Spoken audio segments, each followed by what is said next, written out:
Hi there, I'm Stephen D'Souza and I am CBC's New York correspondent, and today we are in the Bronx in New York at Fordham University. I'm joined by Boris Heersink, who is an assistant professor of political science at Fordham. Thank you for joining us, Boris. Thanks for having me. And excellent. So for the next 40 minutes to an hour, we're going to be taking your questions on impeachment, about the process, about the politics, anything you want to know about it. So leave your questions in the comments on Facebook, on YouTube, or Twitter, and we're going to do our very best to answer them in the time that we have. And before we get going, though, I do want to just run through, because this is, a historic moment for the U.S., for our American neighbors. This is not often that they go through a process like this, just the fourth one in American history. And so yesterday we saw the first public hearings taking place, and that involved two key witnesses put up by the Democrats on their committee. And those witnesses, the first one was Ambassador William Taylor, who was the acting ambassador in Ukraine, as well as George Kent, a senior State Department official. And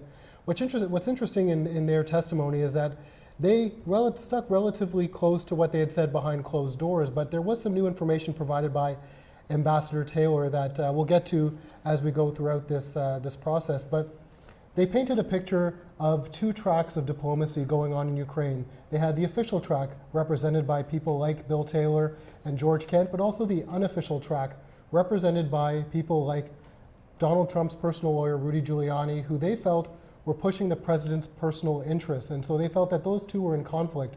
And ultimately what they testified about was their feeling that the president was using his power of his office to push for personal political gain by getting Ukraine and Ukraine's president to investigate Joe Biden and his son Hunter Biden and their involvement in Ukraine. So we're not going to get too much into the detail of things, because hopefully a lot of that will come out during the questions. And thankfully, some people have actually already submitted questions to us before we even got going. So we're going to just jump right into it. As I said, leave your questions in the comments and we'll get to as many as we can. But the first question is coming from Miguel Guzman on YouTube. And his question is about some of the people we're going to hear from. And I'll go through the schedule a little bit later on in terms of what we can expect. Tomorrow, the second hearing, we're going to hear from Marie Yovanovitch, who was a former U.S. ambassador to Ukraine and who felt that she was pushed out of her job by Rudy Giuliani and the president. We'll get into that in a little bit in the schedule. But he asks, why can't Congress subpoena John Bolton, the former national security advisor, and just vote for impeachment while the courts take their time? He can give his testimony even if the vote is over. The point is to get as many facts out in the public. And John Bolton, of course, is key to this narrative because he's been involved in many of the meetings where people said that pressure was put on Ukraine to announce that they were going to investigate the Bidens, and in exchange they would get military aid, which had been put on hold, and a face-to-face with the president. John Bolton, now the former national security advisor, expressed a lot of discomfort at this. And so obviously Democrats want to hear from him. Why can't they just subpoena him, even though he's said to the court at the moment he doesn't want to testify? So the problem essentially is that Congress has subpoena power, meaning they can force people to come in and testify under oath. What they can't do, there's sort of two limitations. One is they can't actually make you speak once you're there. So maybe they can force someone to actually show up and then that person would then just refuse to answer any questions, so that wouldn't really help. The other side is that there's a concern for a lot of people who are being asked to testify, maybe not necessarily that they themselves did things wrong, but that they are asked to inform Congress about private conversations they had with the president, which may fall under executive privilege. Meaning the president has the right to get inside information and have conversations with people that subsequently are not supposed to come out towards Congress. And so the White House has explicitly said to people like John Bolton, you are not allowed to actually go and testify. Bolton says, well, but I'm being asked to testify. Is there, I need the courts essentially to weigh in and give me a clear indication of what I am and am not allowed to do. And there's another staffer in the National Security Office that's also claimed the same situation, that they can't testify unless the courts clear them. And then Mick Mulvaney, the chief of staff, tried to get into the lawsuit and then sort of also was sort of pushed out of it again. But he's essentially saying as well, it's executive privilege, so I can't testify at this point, and I won't testify at this point. And there's some, there's certainly examples of people doing that nonetheless. So certainly in Watergate, there were cases where people came out and testified about interactions they had had with Richard Nixon personally, that Nixon certainly believed should have been under executive privilege. But it's a complicated issue. Congress also doesn't really have a straightforward way. Like, they could theoretically send someone out to like capture them happen, but that's not really practical. No, really, it's not something that would happen in practice. Sending out the No. sergeant at arms No. march up to the White House and drag. And people again, even if you were to be able to like drag Mick Mulvaney into a chamber and put him under oath, then he's just going to refuse to answer your questions, and so he's not going to give you any information. So there you go. Not as easy as it sounds. So the questions are coming in fast and furious, which is great, and we want you to ask as many questions as you can. So classic Nads fashion on YouTube asks, will President Trump be forced to answer questions in this investigation? And how do you feel this will reflect on the public's view of his leadership qualities? So I think the first part is probably the most important. Will the president be forced to answer questions in this investigation? No. And so what we saw with the investigation to Russia and all that, even then it was a long negotiation to see whether or not the president could be asked any questions, would he be under oath, et cetera. In the end, it turned out to be written questions. In the case of the House of Representatives trying to subpoena a president, I don't see that happening. And it runs into the exact same problem of sort of a difference of power between the two branches. And this was a letter that the White House lawyer, Pat Cipollone, sent last month, essentially telling Congress, we're not going to provide you with documents, we're not going to provide you witnesses, and that's it, essentially closing the door on that. So yesterday, one of the members of Congress was like, well, let Donald Trump come here and testify, and that got a good laugh, partly because it was a good response, but also because it's not going to happen. So here's a question from Jordan, which gets into a good point, and it gets into some of the new information that came out yesterday in the hearing. He says, Ambassador Sondland seems to be at the center of a lot of the issues discussed yesterday. Is he also expected to be subpoenaed? So before we answer that question, let's just talk a little bit about Gordon Sondland. He is the U.S. ambassador to the European Union. He was a Trump supporter who donated quite a bit of money to Donald $1 million Trump's to his inauguration. Campaign. He was appointed by Trump. And he comes up a lot because he is a direct conduit between the president and a lot of the people who have testified so far, saying that it was Sondland who was pressuring the Ukrainians, saying, if you don't announce investigations into the Bidens, into Burisma, the Ukrainian company that Hunter Biden sat on the board of, then we're not going to give you military aid. You're not going to get a face-to-face with the president. The quid pro quo, as it's often been called. He actually is scheduled to testify next week, Wednesday morning. So he has already been subpoenaed. He's already given testimony behind closed doors. So we are going to hear from him. How important do you think his testimony is going to be? It seems like that's going to be one of the big moments in terms of, so tomorrow the staffer who Taylor claims overheard a phone conversation with Sondland and Trump is going to be testifying, I think, behind closed doors. Yeah, so I guess I should explain that phone conversation. Yeah. So the new bit of information that was a bit of a bombshell yesterday morning in the impeachment hearings came out during Bill Taylor's opening statement. And he stated that this was information he didn't have at the time he gave his private deposition, in that one of his staffers came up to him and said that the day after Donald Trump's phone call with Vladimir Zelensky, the Ukrainian president, so this is July 26th, this staffer was at a lunch in a restaurant with Gordon Sondland, and Gordon Sondland was on the phone with Donald Trump. And Donald Trump, he could hear him through the phone call with Sondland, he could hear Donald Trump speaking, asking Sondland about the investigations. Are the investigations going to continue? And then he says Sondland said yes, and then Sondland asked the president about how he felt about Ukraine. The president said, I don't care about Ukraine, I only care about the investigations. So part of that is key because it really gives a direct link between the president's intent and what so he's trying to do. it provides basically two key pieces that the Republicans yesterday were continuously pointing out was missing, right? So the people that testified yesterday didn't have any conversations with Trump, have never met Trump. And so the logic there is that you can't tell what he cared about and what he was trying to do and to what extent Trump himself was involved because you weren't part of it. Once you get to Sondland, it's like, well, he does have these conversations with Trump. He actually has those interactions, and he could testify at least to his interpretation of what Trump cared about. Now, Sondland has testified before, then has adjusted his testimony based on new information. So the question really is going to be, once he, testifies in public, and people can actually watch it, like, how does he respond to this kind of information? And this seems like basically his last chance to sort of identify what his side of the story is. And in his case, there is legal jeopardy because if he's seen to be lying to Congress, what are the consequences? You're committing perjury and you could go to jail, which is currently what Roger Stone is potentially facing. So this is the other side of the many scandals are ongoing. Is the Stone case is currently, I think the jury is starting their deliberation. I believe they're beginning deliberations as we speak. And so if they find him guilty, Roger Stone would go to jail for lying to Congress in part. Interesting. And that phone call that, Bill Taylor's staffer said he overheard, the president was asked about that yesterday, and Donald Trump said he has no recollection of that. And Gordon Sondland's lawyer said that Sondland will address that during his testimony. So they didn't want to give away anything about what he was going No to spoilers. say. No spoilers. So here's a question from Valor619 on Twitter, who says, at this point in time, with the presidential election in the U.S. a year away, what would a full impeachment do to the country at this point? And before I get you to answer that question, I just want to make sure we're clear on our terminology, because if the House of Representatives votes on articles of impeachment, Trump is considered impeached. Yes. But he's still president. Yes. It's only after a trial in the Senate, correct? And if he's convicted with a majority, a supermajority. Yeah, so the way it works is the House first has to determine whether or not they actually want to impeach Trump. So right now they're still in the investigative side of things. Out of that will come a conclusion that, should he be impeached, yes or no? The Judiciary Committee will come up with articles of impeachment. The House as a whole will vote on that. And in the House, you need a simple majority. And so Democrats have a majority in the House. It seems certainly very likely that they would pass that, and that would mean Trump is officially impeached. That does nothing to him being president. It does nothing to the powers he has as president, to the responsibilities he has. All that will go on.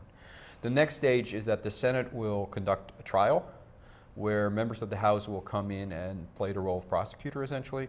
Trump's lawyers will be present to defend the president. Both sides can bring evidence. Both sides will have a closing statement. And then the Senate, senators will basically function as jury and vote whether to convict or not. And for that, you need a 2/3 majority, meaning 67 votes. And at this point, that would take about 20 Republican senators Yes. to turn against the president. And how likely do you think is that? That in and of itself is not very likely. And this is one of the things that, and people have been talking about that for a long time, which is, sure, you can impeach him in the House, but if you can't convict, then what does that actually do? And the answer is nothing. So if the Senate votes to acquit him, that's it. He's not. He will remain president until at least the end of his first term. There are no consequences in terms of what he can and cannot do as president. So having said all that, the question was, what does impeachment do to the country with an election just a year away? How does this play into the election? It's hard to tell. I mean, part of the problem we have in terms of assessing what kind of effect impeachment has is that there's only been so few cases. So there's Andrew Johnson in the 1860s. That's a long time ago. There's Richard Nixon, which wasn't an actual impeachment because it never got to the actual. He resigned before Yeah, they got to exactly. impeach him. Yeah. And then there's Clinton, which is in the 90s. And that's sort of the closest maybe comparison we have in terms of a comparable media landscape, maybe a comparable partisan landscape, maybe. You would imagine that it's something that maybe activates both sides. So if you're a Democrat, seeing the actions Trump was responsible for put out like this might really activate you even more. Though people already are very active, so maybe not. On the Republican side, it might do the same thing. There might be sort of a mobilization, counter-mobilization effect. It certainly will, I think, be a central point moving forward, but I can't imagine a situation where if Donald Trump is the Republican nominee in 2020, that the entire election is not going to be a referendum on Trump. I mean, he's such a dominant figure now, and so much of what's been going on over the last couple of years comes down to him personally, rather than his policies or his party. That either way, I think it's going to be a big debate about Trump as a person and whether we want to keep him in office for another 4 years. So just following up on something we were talking about earlier, Michael Chase Walker on Facebook asks, if Congress has no means of enforcement, what good is a subpoena? Yeah, that's a good question. So it's something where it's not it's not the best mechanism to absolutely enforce attendance the same way a court has it. There's more of a negotiation that goes on between the different sides. But it can help. So the reason why Taylor and Kent testified yesterday is what they said is that it wasn't a request, it was a subpoena. And so they said at that point that they felt it was their obligation to show up and testify. And so it can provide sort of an additional layer of almost legislative protection maybe towards people who want to testify but don't feel comfortable doing it without that sort of requirement to it. But in terms of if John Bolton simply refuses to show up or if Mick Mulvaney simply refuses to show up, there's limits to what Congress can really do. They could try to fine them, which is something they might try to do. And so like every day you don't show up, we fine you $10,000 or whatever. That could work. But there's no direct way of sort of like dragging you to Congress and forcing you. So once again, I'm Stephen D'Souza, the CBC correspondent in New York. This is Boris Heersink, a political science professor here at Fordham University in the Bronx in New York. And we are taking your questions on impeachment. So go into those comments on Facebook, Twitter, and YouTube. Leave us a question. Hopefully it'll pop up here on my screen and we'll do our best to answer them. Questions about the process, about the legal aspect, but also especially about the political side of things and how this is going to play out. And you know, as you mentioned, this is something that hasn't happened often in history. And I think this is the first time with a president in his first term, which adds the Johnson element is of complicated, right? So Johnson succeeded Lincoln after he was assassinated, and so that was his first term in office, but he was a weird guy on many levels. But certainly in terms, like Nixon was in his second term, Clinton was in his second term. So in both cases, even had it succeeded in terms of Clinton, and even if it had actually gone through in terms of Nixon, both of them were in their last term. They wouldn't be able to run. Yeah. With Trump, there's the additional layer of he is almost certainly going to be the Republican nominee in 2020. You know, what does that do in terms of like how willing Republican senators are to vote against him? Yeah. And probably that's something that's going to play into it a lot. I'm sure that we'll get into more of that later on, but let's get back to the questions. Jordan on YouTube, thank you for your question. Jordan, he asks about the State Department. They've said that they were instructed not to contribute anything to investigators by the White House. At what point does obstruction from the president become an issue? It could very well become an issue, and so that could be one of the articles of impeachment if the House says we're trying to investigate this stuff. To do that, we need information, and the executive branch is refusing to provide us with that information. Then they could interpret that as obstruction of justice. Keep in mind, this is not a legal proceeding, so it's not that this is not a question about does Donald Trump go to jail or does anybody else go to jail, purely based on what's happening within the process of the impeachment. It's simply whether the House believes things were done by Trump or instructed by Trump that warrant impeachment. And so one of the things could be, we're asking for information that would help us clarify exactly what's going on here. They refuse to give us that information. Therefore, they're obstructing our ability to investigate, and that's a reason to get rid of it. And then actually, the fact this isn't a legal proceeding actually kind of leads into our next question from Paul Shabbat on YouTube, who asks, before I get to Paul's question, we'll get to your question in a sec, Paul, but 007, The Matrix, 007, I love the YouTube handles. Can President Trump run again if he gets impeached before his first term ends? So that's a great question. And there's not a very clear answer to it necessarily. So part of the problem here again is we've never had this happen. So we've never actually had a president be successfully convicted. Even if that had happened, they would have been in their second term, and so it wouldn't have been relevant. So this is the first time where the question would be, what happens next? So what the Senate could do, and I believe they were going to do, or maybe did in the case of Clinton, but I'm not 100% sure, is vote on a second item, essentially, if they vote to convict, that basically blocks Trump from holding office again. If they were to do that, you might imagine a court challenge, and the Supreme Court might have to weigh in whether or not they can do that. But that could happen. My sense is that if we get to a position where 20 Republican senators join every single Democratic senator to vote to impeach Donald Trump, things have changed so dramatically that him being in office again is not relevant. But on the flip side of that, if he's impeached in the House but not convicted in the Senate, he can still run. He can still run. He has the cloud of impeachment over him, sure. But that's something they'll deal with, and as we said before, it may activate his base, and maybe it'll then come down to how the thing is played out, right? So if it's purely a Democratic majority that votes to impeach him in the House, there's a bipartisan majority, some Democratic senators and all Republican senators voting not to convict him in the Senate. That will certainly be played as this entire thing was just a purely Democratic thing. If you have a situation where some Republicans vote in the House, maybe some Republicans also vote in the Senate, maybe even a majority of senators vote in favor of it, then the story will become more about the only reason you didn't get convicted is because Republicans refused to go after you. And that might be a different scenario. So the next question is from Paul Shabbat on YouTube, which I probably will have to take this one because it's, how could this impeachment affect the Canadian economy? Totally you. I will take this one.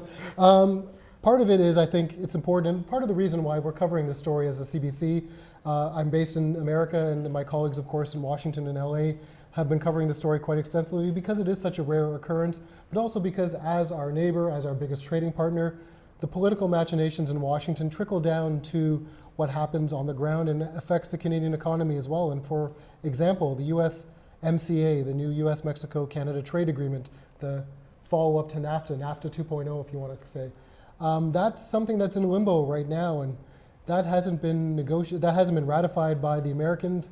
And so it's something that's almost become a bit of a political football at the moment in Washington because for the Democrats, they may look at it and say, oh, this actually may get passed now and we should pass NAFTA or the USMCA, as they call it here, because that shows the rest of the country that we're not solely focused on impeachment.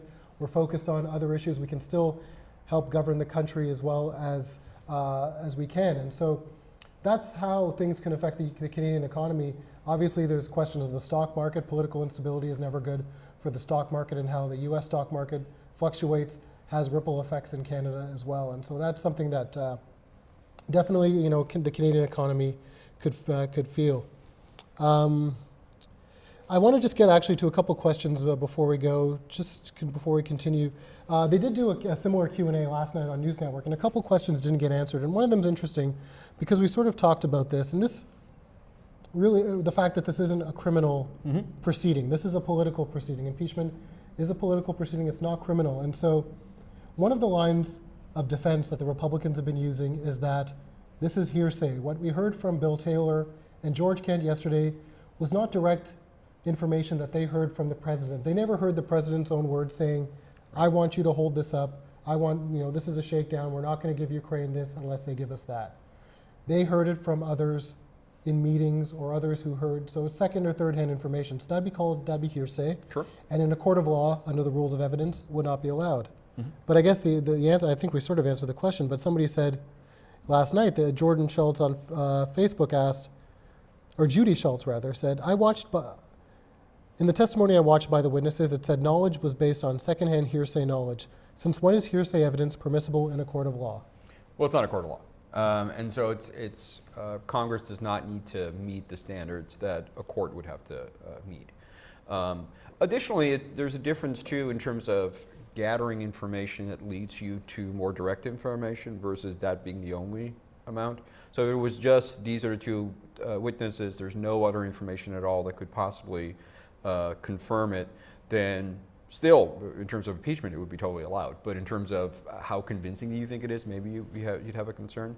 But if this sets up, introducing new witnesses, introducing new evidence, introducing new questions, and you want to ask these people that were actually part of it, then that seems like a pretty common procedure either way. Just a question on legislation. We've been talking about congressional subpoenas not being very effective. Are there legislative changes that could make it more useful? Has that ever been proposed? I don't know. Good. Fair enough. And we're going to be honest with you. If there are questions we don't know or know the answer to, we're not going to try to make it. It's certainly nothing new in terms of the relationship between the executive branch and the legislative branch in terms of trying to get members of the executive branch to come in and testify. These are always complicated issues that are negotiated quite heavily. The courts do tend to think that the president has some rights to keep information private. And so in a lot of cases there is a negotiation about what kind of questions can be asked, how long someone is willing to testify for, what kind of information they're willing to release, et cetera. And it's hard to imagine that would change. If only because if you want to legislate it, the president would have to sign it into law, which they won't. And I guess this really speaks to how unprecedented this moment is, and how much new ground is being covered legally, politically. Sure. A lot of things that the courts, you're not a law professor, but a lot of things the courts haven't really tested, right? Well, yeah, and this is the thing that's interesting about impeachment is because it's such a rare thing in American politics is that there's lots of things where we think we know how it works, but we really have such limited experience with it. So in terms of like what a Senate trial looks like the Constitution doesn't really explain what it looks like, and so it's basically up to whoever runs the Senate when an actual trial happens to determine the exact proceedings. When the Clinton impeachment trial happened, there hadn't been a trial since the 1860s. And so you have nobody alive at the time who had ever experienced it. And so those are kind of things where there's lots of habits and rules and procedures that are relatively straightforward, not because they're very clear cut, like here's how you should do it in terms of like in the Constitution or in law, but because they do it all the time, and so they kind of know how it works. But sometimes when these kind of things pop up, it's like nobody really knows for sure how it works. And yeah. So I just want to go through the schedule upcoming, because there are a number of hearings coming. We have Maria Yovanovitch coming up, the former ambassador to Ukraine, tomorrow. Tuesday and Wednesday of next week are quite busy. We have Jennifer Williams and Alexander Vindman. Alexander Vindman, the lieutenant colonel with the National Security Council. Very interesting, because he listened in to the July 25th phone call. Initially brought up some concerns about that. Tuesday we have Kurt Volker and Tim Morrison, both important people. Kurt Volker seen as working with Sondland and Giuliani to sort of push the president's agenda in Ukraine. Gordon Sondland, who we've talked about as being quite key. And then Wednesday afternoon, Laura Cooper and David Hale. Laura Cooper is a Pentagon, a Defense Department official who raised concerns about the close to $400 million in aid that was being held back by the Trump administration, that officials at the time didn't exactly know what the reasoning was, and she raised the alarm bells. Thursday, Fiona Hill, who is a former Russia expert with the National Security Council, and she was interesting because she was in some of these meetings where Gordon Sondland, for example, pressured Ukrainian officials, telling them, according to her testimony, that if they didn't deliver an announcement of an investigation, that they wouldn't get a face-to-face with the president. So she was here for some. She witnessed some of those things. And then what's interesting too is that these are all the public hearings that are coming up, but we are still having closed-door sessions. And so one of them is David Holmes, who earlier we were speaking about this new information that came out from Bill Taylor, that one of his staffers overheard a conversation where the president said that he only cared about Ukraine and what about these investigations. And so this is the staffer who overheard that. He is going to be in a closed-door session tomorrow. So what does that tell us then, the fact that there are still closed-door sessions going on? Well, they're still in the process of trying to narrow down exactly what kind of direct evidence there is, essentially. And so these closed-door sessions are there to basically get people on the record, to make sure that other people who are still going to testify don't necessarily know what those other people had said. And so you're under oath either way, but if you then say something that subsequently someone else has denied, then you can counter that. So it's a long process, but essentially it's a way for the committee to get a better sense of what kind of information there is out there without sharing that with the entire world. Excellent. And so one question I think that's interesting that came up from the Q&A last night that I wanted to get at today was from Paula Jeanette on Facebook, and she asked, why is this inquiry only looking at one incident, at the Ukraine incident? In her question, she says there are a lot of other equally verifiable instances in which Trump has abused his office for his own personal gain. What is it? Is it a matter of expediency? I think to some extent it is. So with the Mueller investigation and the conclusions there certainly probably were issues there that you could make an argument that impeachment would have been at least possible there. But also the story was just a lot more complicated and a lot more messy in a way. There weren't necessarily direct testimonies that connected Trump to doing things without other people there. A lot of it may come down to what was Trump thinking at the time, and that's always hard to sort of like prove. Here it seems like the story is just a lot more straightforward. You have a president of the United States who's up for re-election, allegedly putting pressure on an ally to provide dirt on their opponent in exchange for, financial aid, military aid, et cetera. And that is a much easier narrative to present and to argue than in some of the other things that have popped up. So it's as much a political calculation as it is anything. Yeah, and again, I mean, impeachment is a political process, so it's not just about did you break the law or you do something that's illegal. It's did you do something that is bad enough that you could make the argument that you should be removed from office, and also in a way that we could at least make the argument that in a way that people keeping track of it and all that in the news actually buy into it. So once again, we're here at Fordham University in the Bronx in New York. Boris Heersink is a political science professor, and I'm Stephen D'Souza, the CBC correspondent for New York. We are taking your questions on impeachment, on the process, on the politics. So do leave your questions in the comments, and we'll do our best to get to as many as possible. We have a couple more here. One of them is from Equint on YouTube. Actually, sorry, we get to that one. Sorry. Here we go. Michael Iroko on Facebook asks, Michael, thank you for your question. He says, can we trace the source of the hearsay back to the source? And that way we can get into the first person that actually heard it directly. Yeah, and so, tomorrow there's one of the people who was, David Holmes, who supposedly overheard the phone conversation, can testify whether the way Taylor represented yesterday's, his recollection. Next week we'll have Sondland, who actually was on the phone call. And we'll be asked specifically about, did you have that phone call on that day? What did you talk about?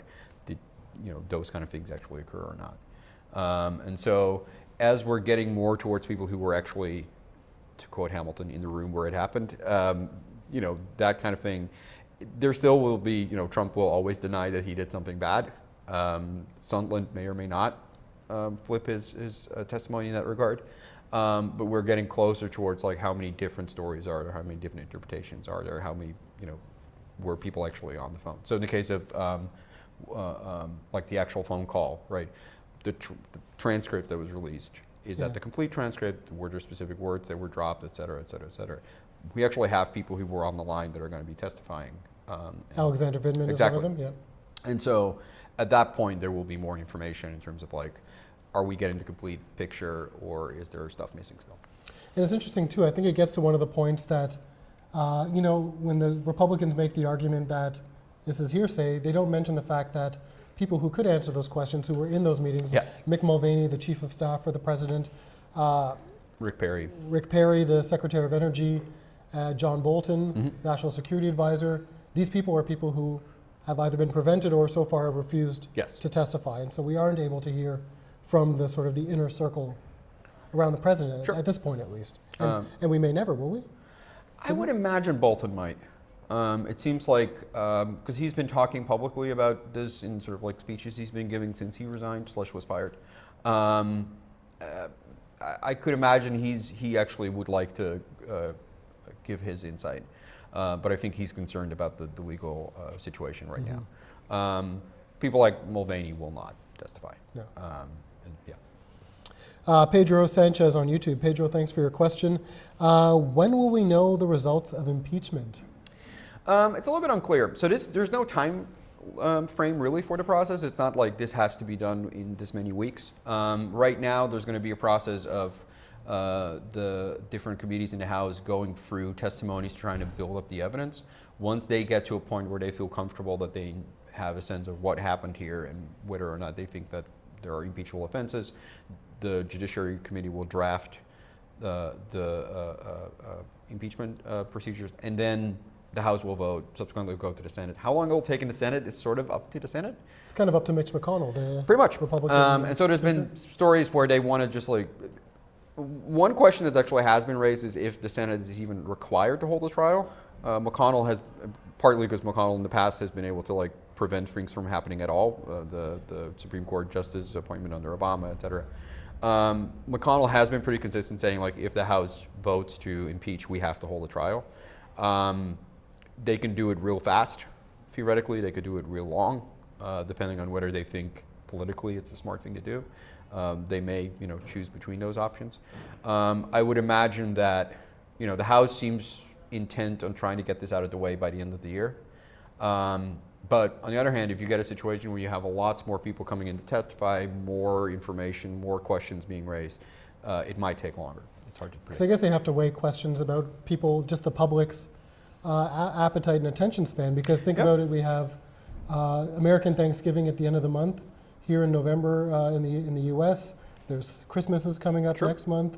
And then for the Democratic senators, they have to think about the Iowa primaries. And, I think there's, 5 Democratic senators running for president for their nomination. So do they feels like 5 do they want to be sitting in the Senate listening to an impeachment trial, or do they want to be out campaigning in Yeah, so Iowa. one of the theories that was popped up earlier, I think today, was that the Senate would take a long time because it would screw up the Democratic primary process. Who knows? There certainly is a question of like, how do you keep people sort of focused on the issue? So this week and next week, all the major networks have canceled their daytime television shows to show the hearings live. And so that suggests that you will at least potentially get a big audience to sort of tune in and see what's going on. Are they going to keep doing that? Are people actually watching? Does it actually move the needle in terms of like public opinion? Yeah. If it does, then you might have an argument to be made to sort of like keep it up and sort of keep it up as an information tool. If people start getting tired of it and frustrated with it, then maybe not. Question from Equint again. Thank you for multiple questions. If you do ask multiple questions and they're good ones, we will try to get them up there. Would it be possible / a good idea to ask Ukraine for their transcript of the call or notes from meetings? It's difficult because foreign countries don't want to get involved in the domestic politics. And this is a very awkward position for Ukraine to be in, right? Because Trump is still president. They still are very much dependent upon U.S. aid. They don't want to have this conversation at all, essentially. They just want to stay on the good side of whoever is in charge in the U.S. And so my sense would be that the Ukraine is not willing to insert itself to the extent it isn't already, right, any further. It's interesting because the president of Ukraine does a media day, and it's almost 24 hours of him sitting in front of reporters, and he managed to keep things on an even keel and not make much news during that, even though he was peppered with questions about this. So he prefers to stay on the sidelines. I'm sorry, I'm not going to pronounce his name correctly. I apologize in advance. Ilit Castriano on YouTube asks a good question, which is a question a lot of Republican congressmen and women were asking in the committee yesterday. Why not allow the original whistleblower to testify? So the whistleblower is still anonymous. So his or her name has been what people think the name is, I guess, has been sort of like going around on conservative Twitter and in some websites and all that. But officially, nobody really knows yet who, except their lawyers, know who they are. The argument the Democrats make for why the whistleblower is not relevant anymore, essentially, is that the whistleblower's act essentially was to be part of the July 25 telephone conversation, report that there was something happening that was really bad, and not even. I don't think they were themselves even part of the conversation. No, they weren't. They only heard received it from others, information from others. Yeah. Now we have people who actually were part of the conversation. So why would you need the whistleblower, essentially? Yeah. And what information could the whistleblower provide that isn't already in the transcript that's not a transcript, or the information that we would get from the people who are actually on the call? Yeah, I think I've heard some Democrats defend it as saying, if there's a crime and somebody calls 911, when detectives are investigating the crime, they don't necessarily need to hear from the 911 caller. Yeah. Depending on how involved they are. But as you said, since the whistleblower has, provided their information, we've gotten so much more information, more directly related to what they were. And so it would be a different situation if the whistleblower claimed to be in the room or claimed to have had separate conversations with the president, and on that basis claims that it would be necessary to, report something. But I mean, the Republican argument is like everything we heard yesterday was hearsay. If you bring in the whistleblower, that would also be hearsay because that's the entire, that's his testimony. I just want to get back to one of the questions from last night that they didn't get to, which sort of takes a step back and looks at the big picture of all of this. And we sort of discussed this when we were talking about the process of impeachment, that, because of the Democratic majority in the House, it seems that the president, he will ultimately be impeached. It seems like that's where we're headed. Yeah. But then when it gets to the Senate, it seems the opposite, because it would take 20 Republicans to convict the president, 20 Republicans to switch sides. So if that seems to be the case here, where we have this situation in the House, this political situation in the Senate, the question was from Shauna Davis on Facebook, what's the point of even doing all of this if it won't pass the Senate vote? It seems like a waste of time, energy, and money. I'm actually personally quite sympathetic to that argument, certainly during the Miller era, period, in terms of like, if you're going to do this and it's not going to succeed, what's the point? There's sort of two. One is the argument, and I think to some extent that is legitimately what some Democrats in the House and Senate actually believe, which is if the president does something that is clearly bad and that clearly ought to result in impeachment, you cannot impeach because you know that Republicans will not follow their logic, but you should just have that be their responsibility. And so if you're Democrats in the House, you can say, we're going to do our best to explain exactly what happened here. We will draw our conclusions from that. And if 50 Republicans are going to say this doesn't matter to us, then that's on them. And to some extent, I think that's a fair argument. The other side is sort of the more, more Machiavellian, I guess, argument, which is that there is potentially political benefits to be gained from doing this, separate from can you actually get Trump out of office, which is Trump will be a president who was impeached. There will be a lot of bad information out there about Trump that, to be fair, probably wouldn't have been there otherwise. And so as a process of trying to bring out stuff that could damage him moving into 2020, moving into the actual election, it could also be a strategy in that regard. It's interesting. I mean, that hasn't come up in the questions here, but I'm interested to get your take on the 2020 race. And it seems, the country is so polarized. National polls show that impeachment support is, slightly high for impeachment nationally. But when you look at some of the battleground states, in fact, impeachment isn't as popular by a factor of 10 points in some cases. It's actually unpopular by, I think it's a 50 to 40 margin or something along those lines. But suffice to say that in the battleground states, impeachment isn't popular. So what does this do to a very entrenched, polarized country, politically looking ahead to the next election? I think it's just going to increase what's already there. People are very, very strongly in either side of the political aisle. They may not necessarily love their side, but they absolutely hate the other side in terms of their politics, their politicians, and all that. I don't think we're going to see a situation where this breaks the dam and suddenly convinces all these Republicans that Trump is actually not good or that the Democrats are better. And I don't think it's going to do anything in the opposite direction either. I think it's just going to strengthen what's already there. So we've been going through quite a bit, but we are going to take a few more questions. My name, of course, is Stephen D'Souza. I am the CBC correspondent for New York. Boris Heersink is a political science professor here at historic Fordham University in the Bronx. If you ever get a chance to visit the campus, it is quite lovely, and it's right beside the Bronx Zoo, so you can knock two things off. And the Botanical Garden. And the Botanical Garden. Three beautiful things to see. There you go. Because, don't just see Times Square. If you come to New York, I've lived here for about 5 years. I feel I can say this now because I've lived here long enough. Real New Yorkers don't go to Times Square, so no. that's my little brand there. They don't really go to Fordham either, but that's a different. But it is quite beautiful. It is very nice. Lil Rapper on YouTube, thank you for your question. Says, I know we love your handles. These are great. What would constitute first-hand testimony? Since it's being mentioned many times that the testimony we're hearing is secondhand, what would we consider first-hand testimony? I guess it would be whoever was in the room and participating in the process. You still might get into a almost philosophical debate about what Trump really was intending to do. Right. But if you have one or multiple people who were part of conversations with the president who come to the same conclusion that what he cared about was getting the Ukraine to investigate the Bidens, or deal with the weird server theory. Counter-strike, yeah. Yes. It's we haven't got into that. That could be a whole Facebook Live all by itself.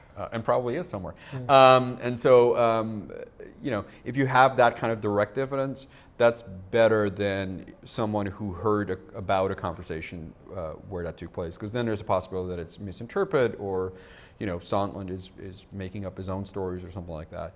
It'd be better to get a sense of what was the president himself actually talking about to other people. And I guess we shouldn't just dismiss CrowdStrike out of turn, because that is something the president did bring up in the call with Zelensky. But essentially, it was this theory that it was Ukraine actually that conspired with the Democrats to affect the 2016 election. It's a very strange theory because essentially it conflates the Hillary Clinton email server and the hack of the DNC server, which are two separate things, and the company that the DNC hired to investigate the hack of their server, which is owned by someone who's not actually from Ukraine, and the assumption is that therefore the Ukraine has Hillary Clinton's emails, if I understand it correctly. I think so. Which I don't follow entirely, but there's one of these big conspiracy theories on the right in a specific circle of the conservative sort of media / sort of people Yeah, on sort the of right internet. wing, yeah. Right wing, That has seeped into the Trump White House that Trump seems to be believing, where that there's something in the Ukraine that has dirt on Hillary Clinton and on the 2016 election and all that. Jordan on YouTube, thank you for your question. Jordan, he says, were President Clinton or Johnson convicted in their impeachment inquiries by the Senate? No. So they were impeached by the House, Yep. but when the trial went to the Senate? So in the case of Johnson, it was one vote short. So it got very close to actually resulting in him being kicked out of office. In the case of Clinton, they were, I think, 22 votes short. Like, they didn't get anywhere close to it. Did some Democrats vote vote for Clinton's impeachment? I think maybe they voted yes on like some elements of it, but not. In the end of the day, it got nowhere close to it. A process question which came up, which actually was interesting, somebody emailed me this, was what is the standard of guilt? Is it guilty beyond a reasonable doubt in a trial in the Senate? And There's no standard like that. And there's no standard, because again, it's not a legal procedure, right? So it's essentially just, as a member of the House, do you believe that the president, one, did the things that he's accused of, and two, do you believe that if you think he did them, do you think they're bad enough to warrant impeachment? And it's entirely up to you to determine what the answer is to either of those questions. And so what we might expect to see, if and when it hits the Senate, you might expect senators, Republican senators, maybe even some of the Democratic senators from like conservative states, to sort of make an argument that they do believe that bad things happened, that he shouldn't have done that, but they don't think it warrants impeachment, and so therefore they vote to acquit. That could happen. And in terms of influencing the senators, a lot of it comes from public opinion and how Sure. they see it playing out in their own districts, I guess. Yeah, there's a variety of things that are being balanced here. So one, if you're a member of the House, you're up for re-election in November, because every single member of the House is up every 2 years. And so if you are from a hardcore Republican district, one, you might not believe there's a reason to impeach anyway, but two, you certainly will feel pressure from your voters to go against it. If you're from a swing district, one way or the other, predominantly nowadays Democrats, because they did very well in 2018 right there, you might expect them to try to be more careful about it. In the case of the Senate, you have a couple of senators from sort of swing states up for re-election in 2020. They might be concerned. And so you have cases where, if you're from Arizona or you're from Maine or Pennsylvania, places like that, they might be sort of trying to sort of walk more of a tightrope than someone from Mississippi, right? And so we might expect to see some differences there. So finally, I think we're going to get to our last question, which is one that was left over actually from last night's Q&A they did on CBC News Network, and that is from Connor McKinnon on YouTube. And this is about if Trump is impeached and convicted in the Senate, what's the line of succession? Vice President Pence will become president. And so in terms of and this is one of the things people have been pointing out, is like, if you're a Republican, and you don't much care for Trump, wouldn't this be a way to get rid of him? Because you replace him with someone who's been part of the Republican establishment for a long time. Wouldn't that be preferable? So yeah, it would be Pence. I guess it's interesting, though. It shows you how much the Republican Party has sort of molded itself around Trump. Oh, for sure. Because a lot of the people who may have been critical of him have simply walked away or announced they're not going to run again. I mean, if we look at survey data in terms of like what people like or not, there's been some results that show that if you ask people like, do you like Donald Trump? Do you like the Republican Party? Do you like other main Republicans? Republican voters actually like Donald Trump more than the Republican Party. And they definitely like him a lot more than people like Mitch McConnell or, at the time, Paul Ryan, now Kevin McCarthy. Like, these are not people they like nearly as much as Donald Trump. And so there is a real risk of, if you actually try to go against Trump, alienating your own voters, both in terms of, can you win a primary challenge? And if you can win a primary challenge, will your voters actually show up in a general election? And so there's a big concern there. Okay, so as we wrap up here, I just want to get, Boris, some final thoughts from you. What are you going to be looking for as we watch these hearings in the next week or so? I think it's going to be interesting to see to what extent the people closer to the actual conversations are corroborating what previous people have said, and particularly once we get to the Sondland of it all, whether he changes his testimony even further to confirm or deny some of the new information we've been seeing. And just finally, you have a book coming out, not impeachment related, but on the Republican Party? Republican Party Politics in the American South, 1865-1968, co-authored with Jeff Jenkins at USC. Fantastic. Boris Heersink with Fordham University, thank you very much for that. Appreciate Thanks for it. having me. Fordham University, thank you very much for having us here.